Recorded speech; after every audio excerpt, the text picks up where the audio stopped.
Olá, a paz de Jesus estejam com você, aonde quer que você esteja vendo esse vídeo. Esses vídeos que têm sido gotas de esperança, para os nossos dias. Vamos iniciar saudando um Deus que é Pai, Filho e Espírito Santo. Amém? A palavra que eu tenho para você hoje, certamente você já leu ou já ouviu. E ao longo desses 3 dias que eu venho estudando essa palavra, eu venho pedindo que Deus faça algo novo em mim. Porque todas as vezes em que nós escutamos ou que nós lemos uma palavra, uma nova profecia é nos dada. Amém? E a palavra que eu tenho para você hoje, ela encontra-se lá em Gênesis, no capítulo 22.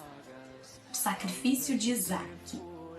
Depois disso, Deus provou a Abraão e disse-lhe: Abraão, eis-me aqui, respondeu ele.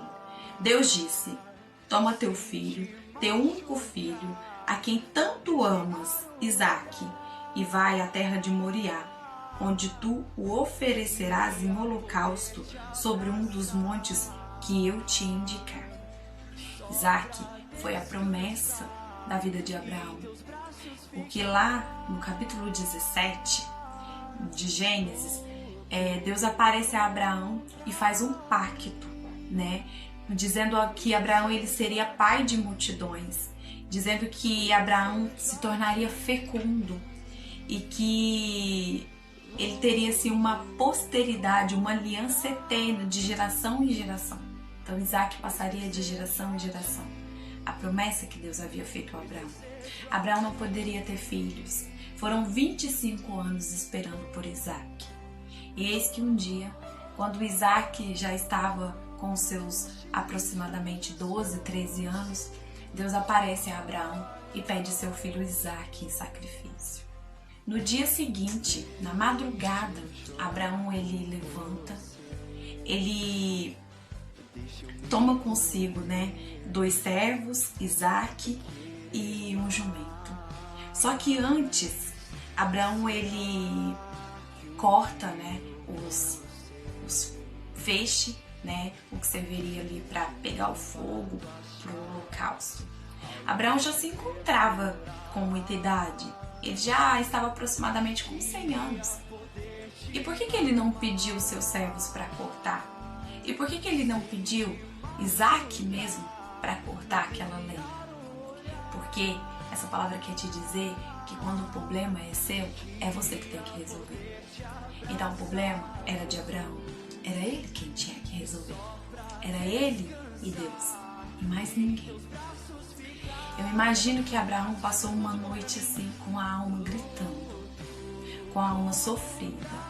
Mas Abraão tinha algo que é para mim e para você no dia de hoje.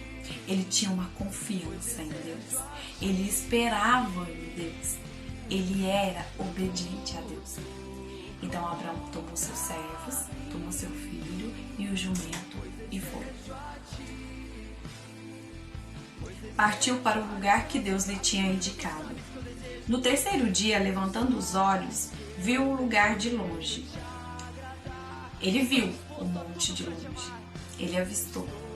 Eu imagino que aquela hora o coração de Abraão deve ter ficado gritando, chorando, sangrando.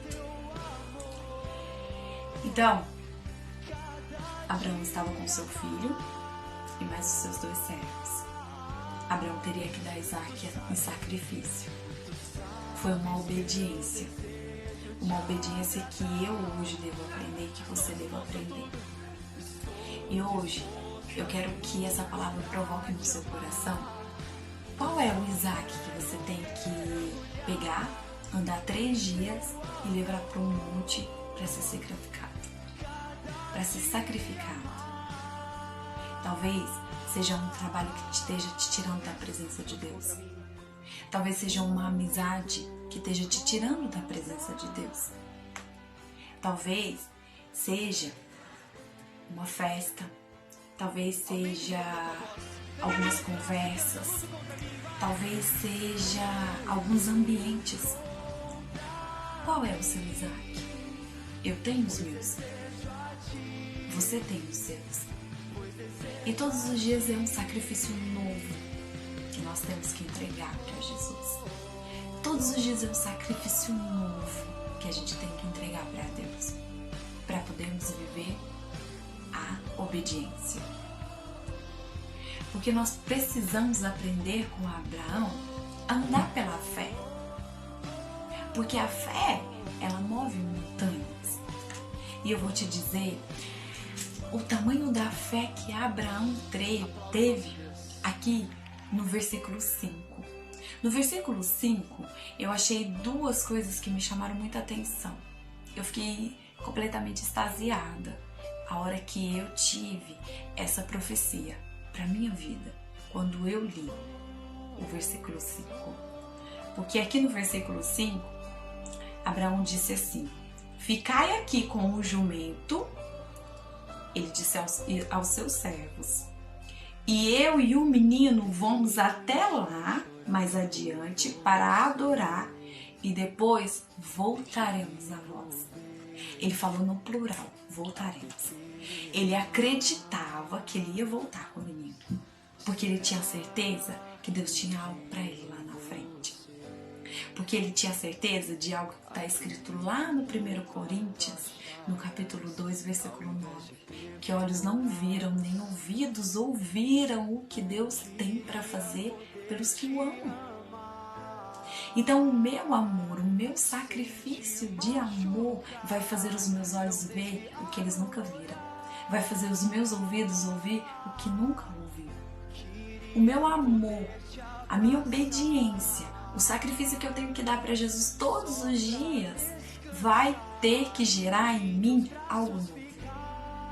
Só que a segunda coisa que eu vi aqui no versículo 5, que me chamou muita atenção, foi que Abraão disse: fica aqui, falou para os servos dele, e eu e o menino vamos subir o monte.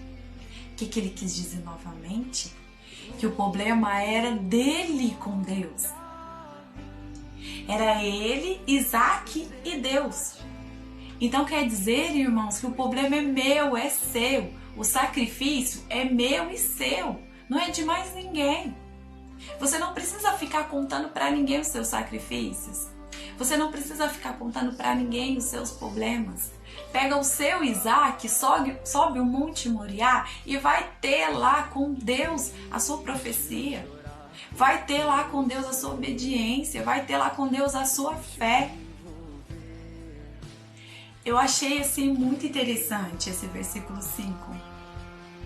Porque lá existem duas profecias para a minha e para a sua vida. A profecia da confiança, da esperança e da obediência. E lá também existe a profecia de que eu e você precisamos aprender a sacrificar o nosso Isaac somente em Deus. A não ficar esperando resposta de mais ninguém. A não ficar esperando o que as pessoas vão pensar ou vão dizer. A não ficar esperando que as pessoas vão achar maravilhoso, vão ficar te admirando porque você é obediente. Não, só Deus precisa saber da sua obediência. Mas ninguém precisa saber.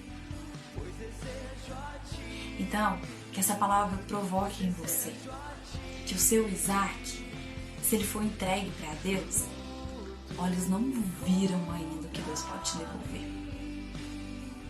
Ouvidos ainda não ouviram. Não é fácil, irmão. Não é fácil todos os dias eu dar o meu Isaac para sacrificar. Eu já dei relacionamentos, eu já dei amizades, eu já dei trabalhos, eu já dei muitas conversas, eu já dei lugares que eu gostava muito de frequentar. E todos os dias eu tenho que fazer isso. Todos os dias é um Isaac novo, sacrificando. Todos os dias. Todos os dias. Abraão tomou a lenha do holocausto e pôs aos ombros de seu filho Isaque, levando ele mesmo nas mãos o fogo e a faca. E enquanto os dois iam caminhando juntos, Isaque disse a seu pai: meu pai. Que há, meu filho? Isaque continuou: temos aqui o fogo e a lenha. Onde está a ovelha para o holocausto? Deus respondeu-lhe a Abrão: providenciará ele mesmo uma ovelha para o holocausto, meu filho. E ambos continuou o seu caminho. Quando chegaram ao lugar indicado por Deus, Abraão edificou um altar, colocou nele a lenha e amarrou Isaque, seu filho, e pôs sobre o altar em cima da lenha. Depois estendeu a mão, tomou a faca para imolar o seu filho. O anjo do Senhor, porém, gritou-lhe do céu: Abrão, Abrão, eis-me aqui. Não estenda a tua mão contra o menino e não lhe faças nada. Agora eu sei que temes a Deus, pois não me recusaste teu próprio filho, teu filho único. Abraão, levantando os olhos, viu atrás dele um cordeiro preso pelo chifre entre os espinhos, e tomando-o, ofereceu em holocausto em lugar do seu filho. Abraão chamou a este lugar Javé-Irê, de onde se diz até hoje: sobre um monte Deus mesmo proverá. Esse monte até hoje é conhecido por esse nome, né? E o que me chamou muita atenção, eu fui pesquisar qual que era a diferença de ovelha para cordeiro. A ovelha, ela é bem frágil, bem dependente de Deus. Ela não se dá em sacrifício. Já o cordeiro, ele já é mais velho, ele já é maior, ele já se conhece muito mais e ele se dá em sacrifício porque a carne é bem mais saborosa. E aí eu tirei algo bem valioso disso, de que Abraão subiria com o menino levando uma ovelha, já que ele questionou o pai: cadê a ovelha? E Deus mesmo providenciou um cordeiro, porque Deus, ele sempre vai dar algo melhor. Ele deu um cordeiro no lugar da ovelha. Deus sempre vai dar algo melhor. Ele sempre vai dar algo melhor. E aqui, quando Deus providencia o cordeiro, é o que está escrito lá em Coríntios: olhos não viram e ouvidos não ouviram. Amém? Que essa palavra ela possa entrar no seu coração, que possa gerar algo novo, que possa gerar obediência, que possa gerar fé diante disso tudo que a gente está vivendo, diante disso tudo que nós estamos passando, muita provação. E Deus quer a nossa obediência em ficar em casa nesses tempos em que estamos precisando ficar em casa. Não está sendo fácil, estamos sendo sacrificados em ficar longe das nossas famílias que precisam trabalhar ou que moram fora. Então que possamos ser obedientes a Deus, porque Ele tem algo novo para mim, Ele tem algo novo para você. A obediência gera em nós vida, assim como gerou em Abraão, que ele seria pai de multidões. Então que a obediência possa gerar vida em mim, vida em você. Que o sacrifício pelo amor a Deus possa gerar em nós muitos frutos, muitas coisas boas. Amém? Um abraço forte para você e fica com Deus.